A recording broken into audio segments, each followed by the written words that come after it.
The moment the young man pushed open the courtroom door, licking a tall swirl of ice cream, the room paused.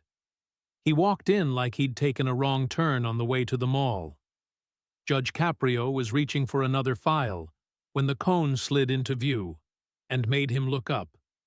19, maybe. Clean sneakers, jeans without a scuff, hoodie that had never seen a discount tag. A watch flashed at his wrist. Oversized sunglasses stayed on as he walked down the aisle, 3 scoops balanced in his hand. He didn't nod to the bench, didn't look around. He dropped into the front row like it was reserved, ankle over knee, phone face down on his thigh, fingers tapping the edge. A short, dry chuckle moved through the benches. Caprio closed the folder in front of him and picked up the new one, gaze never fully leaving the boy. "Next case," he said. "State versus Alan Reed." The clerk read the charge: obstruction of traffic, careless driving, minor damage, the sort of file that usually meant a fine and a reminder to slow down. The judge let a few seconds pass, then looked at the cone. "Young man," he asked, tilting his head, "is that really necessary?" Alan didn't smile. He shifted the cone to his other hand and leaned back. "It's just ice cream, Judge," he replied. Caprio didn't laugh. He dropped his eyes to the citation. "Time of offense," he read, 5:42 a.m. He looked back up. "Most people in this city are asleep at 5:42, he said, "especially in that neighborhood." His finger tapped the paper. Fox Point. Waterfront. Several faces tightened. People who knew Providence understood. Quiet, expensive, watched. "What were you doing out there at that hour, Mr. Reed?" the judge asked. Alan rolled a shoulder. "Driving," he said. "They pulled me over for nothing. I wasn't blocking anybody. It's just a ticket." "Just a ticket," Caprio repeated. "Your last name is familiar." He glanced at the file. Reed, gas stations, trucks on the interstate with the family logo. "Your father not with you today?" he asked. For the first time, something twitched at the corner of Alan's mouth. "He's busy," the boy said. "He'll handle it if he needs to." "Yet you came alone," the judge noted. "No attorney, no parent, just you." Alan's shrug was smaller now. "It didn't seem like a big deal," he muttered. Caprio's gaze slid to the phone on the boy's knee.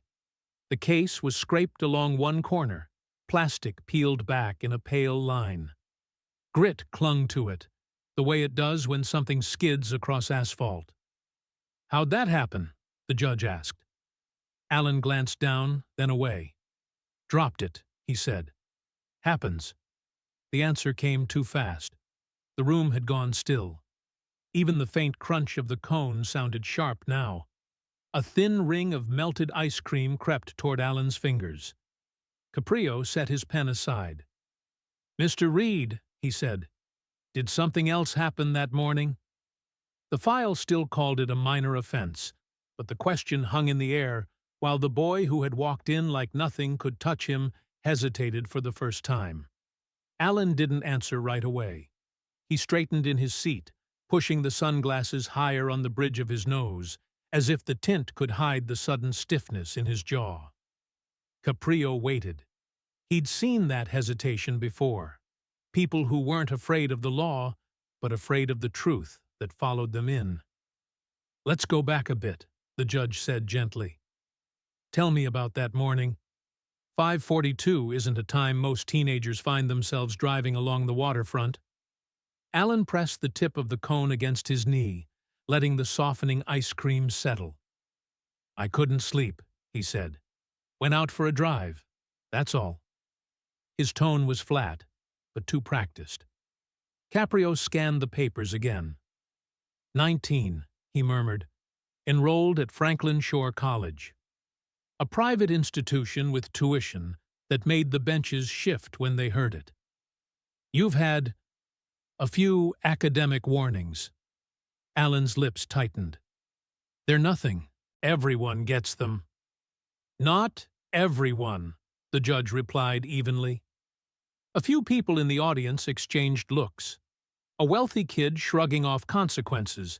They'd seen that story. But something about him didn't fit the caricature. His shoulders stayed too tense. His hands were too still for someone pretending he didn't care.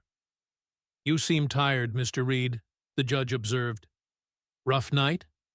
Alan breathed out slowly. "It was my birthday," he said. The statement dropped between them with no lightness at all.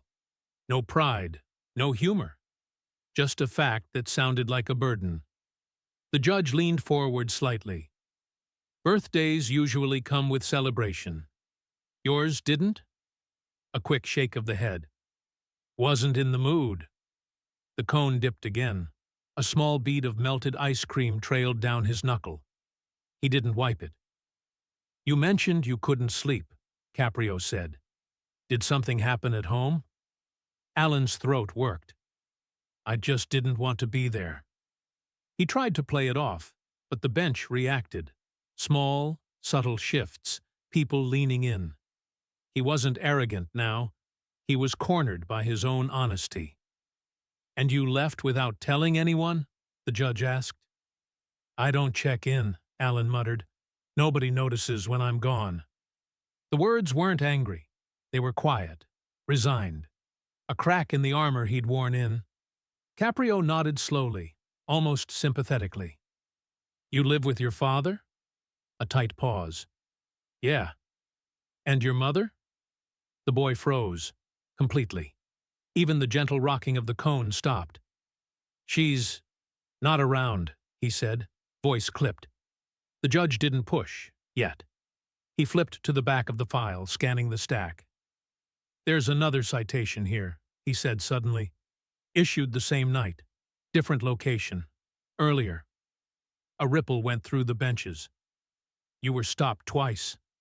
Alan didn't answer. "Two different patrols," the judge continued. "Two different neighborhoods. You were moving fast." The boy's jaw tightened until a muscle jumped along the side. The sunglasses no longer looked like fashion. They looked like a hiding place. "Mr. Reed," Caprio said softly, "what were you leaving behind?" Alan swallowed hard. For a moment, his facade flickered. His voice dropped to a whisper not meant to carry, but the room was silent enough to hear it. "I didn't want to go back home." And just like that, the ice cream wasn't the strangest thing about him anymore. Judge Caprio let the silence sit, just long enough for the boy to feel its weight, not long enough for it to become punishment. Then he tapped the second citation. "Tell me about this stop," he said. 3:22 a.m., Elmwood Avenue. Different officer. Same car. Alan rubbed his thumb along the ridge of the cone, smearing a thin streak of melted cream over the waffle pattern. "I wasn't supposed to drive that car," he said quietly. The judge paused mid-breath. "Why not?" "It's not mine." Caprio checked the registry. His expression shifted in a way only the front row could see. "It's registered to a woman," he said slowly. "Maria Reed." The boy's chin dipped. "Yeah." "Your mother?" Alan nodded once. The sunglasses hid his eyes, but not the tension in his mouth. "It says she passed away," the judge added gently. 3 months ago." The room reacted as one, an exhale no one realized they were holding. Even the court officers stopped moving. Alan's voice cracked without rising.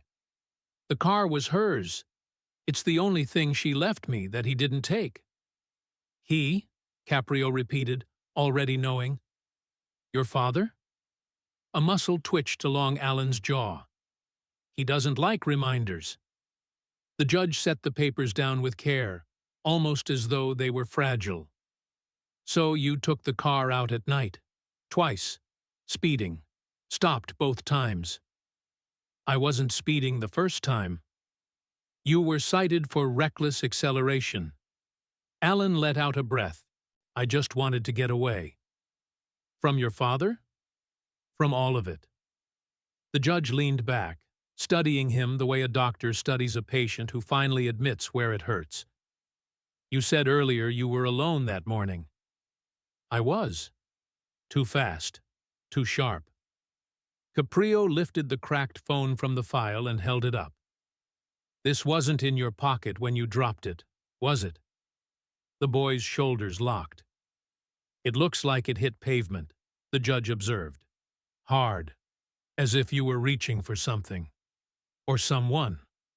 A faint noise rippled through the gallery, curiosity overtaking judgment. You were with someone, Caprio said. It wasn't an accusation. It was a truth spoken softly enough to be safe. Alan didn't answer, but the way he lowered the cone, setting it on the empty chair beside him, told the room everything. The mask he'd worn, carefree, unbothered, untouchable, was cracking. The judge let a moment pass. Who was in the car with you? No one, Alan whispered. The tremor in his voice contradicted every letter of the word. The boy who had walked in licking ice cream like he owned the place was gone. In his place sat someone younger, more vulnerable, clutching the edge of the bench as if trying to steady a world tilting under him. Caprio didn't press. Not yet. But the courtroom understood. Whatever happened at dawn near Fox Point was far heavier than a ticket. And the truth, whatever shape it took, was moments away from breaking through.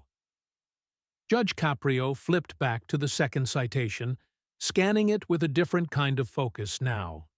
Not legal, but human. Something in the officer's handwriting caught his eye. A small envelope stapled to the back of the report. He carefully removed it. This wasn't in the system earlier, he murmured. Officer must have added it as supplemental information. Alan stiffened. The cone he'd abandoned on the chair sagged to one side, a slow collapse of melting edges. Caprio unfolded the note. It's an anonymous statement from a resident on Brookside Drive, he said. Time-stamped 5:07 a.m. The benches leaned forward as if pulled by a magnet. I'm going to read it, the judge said quietly. He adjusted his glasses. I saw the boy from the dark car. He wasn't alone. There was a girl with him. She looked frightened. Or hurt. I wasn't sure. I didn't want to get involved, but the right side of the car was damaged. A hush swept the courtroom, dense, electric. Caprio lifted his eyes to Alan. Is this true? Alan's throat bobbed. He didn't look away this time. He simply sagged inward, like someone who'd been holding a door shut against a storm and finally lost strength. The girl, his voice cracked. She's my sister. A ripple of recognition moved through the room, an immediate softening. This wasn't a delinquent with a date. This was something harder, closer to home than anyone expected. How old is she? The judge asked. 15. Even the clerk exhaled. What was she doing with you at that hour? Alan rubbed his palms on his jeans, leaving faint streaks of melted ice cream. She ran away. I found her behind the old marina. She called me, crying, saying she couldn't stay in the house anymore. His breath hitched. She asked me to come get her. I didn't have time to think. And the damage to the car? She stumbled when she got in. I hit the post, backing up. It wasn't her fault. Caprio nodded to himself, slowly, thoughtfully. You returned her home? He asked. A long pause followed. Too long. Alan lowered his head. I tried. Tried, the judge repeated gently. She wouldn't go inside, he said. She begged me not to leave her there. His voice broke for the first time. She said things were worse since Mom. The sunglasses slipped down the bridge of his nose. He didn't bother pushing them back. The judge spoke more quietly. Where is she now? Silence. A terrible, unsteady silence. I don't know, the boy whispered. A stir ran through the benches. Shock, sympathy, fear. When did you last see her? 2 weeks ago. Caprio's face fell, just faintly, but enough for the whole room to feel the shift. Your father didn't report her missing? He doesn't want the family name in any reports. The bitterness in Alan's tone was sharp, but the pain beneath was sharper. He told me to stop causing problems and leave it alone. The judge leaned back in his chair, fingers steepled, weighing not a penalty, but the fragility of 2 young lives folded between lines of police ink. This, he said softly, is no longer about traffic violations. The courtroom held its breath. In the space of a few minutes, the melting ice cream, the sunglasses, the swagger, all of it had dissolved. What remained was a boy terrified not of the law, but of losing the only family he had left. And for the first time since he walked through the door, Alan Reed looked like someone desperate for help. Judge Caprio folded his hands on the bench, not as an authority preparing to punish, but as someone preparing to reach a place the law couldn't touch. Mr. Reed, he said softly, let's be clear. You weren't running from traffic officers. You were running from responsibility. The words were not a strike. They were a truth delivered with the weight of a man who had spent decades watching young people fold under burdens no one saw. Alan blinked hard. The sunglasses hung useless on the tip of his nose now, revealing eyes rimmed with exhaustion. He didn't argue. He didn't smirk. He didn't hide. I didn't know what else to do, he murmured. At home, nobody listens. Nobody cares what I say. His voice didn't tremble, but it frayed at the edges, thin, worn, real. The judge nodded, encouraging. Tell me about your mother, son. The question hit like a soft hammer, not loud, but devastating. My mom. Alan's breath stalled. She was the only one who actually saw us. Me and my sister. His fingers curled against his jeans. She got sick fast, too fast, and when she died, the house went cold. He swallowed the rest of the sentence before it could escape. Your father didn't step in? Caprio asked gently. He stepped in, Alan said with a slight bitter smile. Just not the way we needed. He looked down at his hands as if ashamed of their shaking. He started running everything like a business. Schedules, rules, meetings. No talking about Mom, no interrupting him, no crying. A soft gasp came from someone in the audience. My sister tried to keep up. She really did. But she's 15. He exhaled shakily. She broke before I did. Caprio leaned forward. His voice, though quiet, filled the entire room. Your sister doesn't need another person disappearing when things get hard. Alan's head snapped up. She needs someone who stays, the judge continued. Someone who stands up for her, even when it's uncomfortable, even when it's frightening. The boy's eyes glossed over, not theatrically, but with the restrained grief of someone who hasn't allowed himself to feel anything for months. What about you? Caprio asked. When do you get to be heard? For the first time, Alan looked startled, not by judgment, but by being understood. I've been trying, he whispered, but every time I talk to him, he shuts me down, says I'm making drama, says I'm all talk. And so, the judge said softly, you began running. A beat of silence. Fast cars, empty streets, late hours, a boy trying to outrun a house that no longer feels like home. Alan closed his eyes, just for a moment, but long enough for the truth to land. Caprio straightened the papers before him. When he spoke next, his tone held the authority of law and the compassion of someone who refused to let this young man slip further. Here's what I'm going to do. I'm reducing your fines significantly. Alan inhaled sharply, confused. But the judge continued. You're going to attend a meeting with a family counselor, not as punishment. He lifted a finger, but as a bridge back to your sister, back to responsibility. Alan nodded slowly, almost gratefully. And if you find her, Caprio added, bring her with you. These conversations shouldn't be carried alone. The room shifted, warmed by something invisible. Relief, hope, belief that this boy might not be as lost as he walked in looking. Alan's voice came small, sincere. Thank you, Judge. And for the first time since entering the courtroom, he meant every syllable. Alan rose slowly when the judge dismissed the case, his movements careful, as if he were afraid any sudden gesture might shatter the fragile steadiness he'd finally found. He reached for the cone he'd abandoned earlier, now little more than a wilted tower of softening cream, and hesitated, almost embarrassed by the reminder of the boy he'd pretended to be when he walked in. He turned toward the aisle. "Young man," Judge Caprio called. Alan froze. The judge's voice softened, almost fatherly. "Your ice cream is melting." A quiet ripple passed through the benches. Nothing loud, just a gentle warmth after the storm of revelations. For the first time that morning, Alan let out something that resembled a real smile. Not big, not showy, but honest. He lifted the sagging cone with a small nod. "Guess I didn't hold it too well." Caprio tapped his pen once, thoughtfully.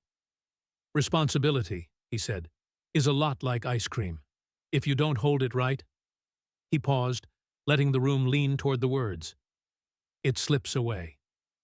It wasn't a lecture. It wasn't a warning. It was an invitation. To grow, to try again, to be the person he'd been avoiding becoming. Alan swallowed, the meaning landing deeper than any punishment could have. He stepped toward the exit, then stopped halfway down the aisle. Something in him pushed back against the instinct to run, to vanish, to let this moment be just another mistake forgotten by morning. He turned.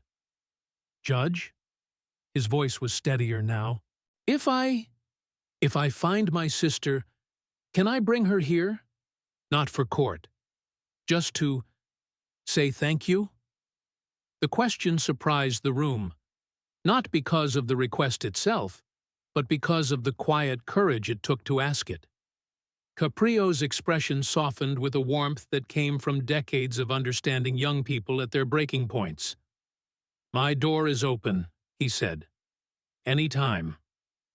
No applause followed, no dramatic sighs, just silence, heavy, respectful, filled with something more powerful than noise. A room full of strangers witnessing a young man choose a different direction. Alan nodded once, firmly. Then he walked out, the courtroom doors closing behind him with a soft thud that sounded less like an ending and more like the beginning of something else. Outside, the morning light caught the ice cream dripping down his hand. He looked at it, then at the street ahead. He straightened his shoulders. The cone wasn't the only thing melting. The armor he'd worn in, the bravado, the numbed edges, those were fading too, leaving him with something unfamiliar but unmistakable. Hope. And though no cameras rolled, no headlines formed, and no speeches were given, everyone in that courtroom, especially Judge Caprio, knew the truth. The real verdict today wasn't about fines. It was about a boy finally choosing to stop running.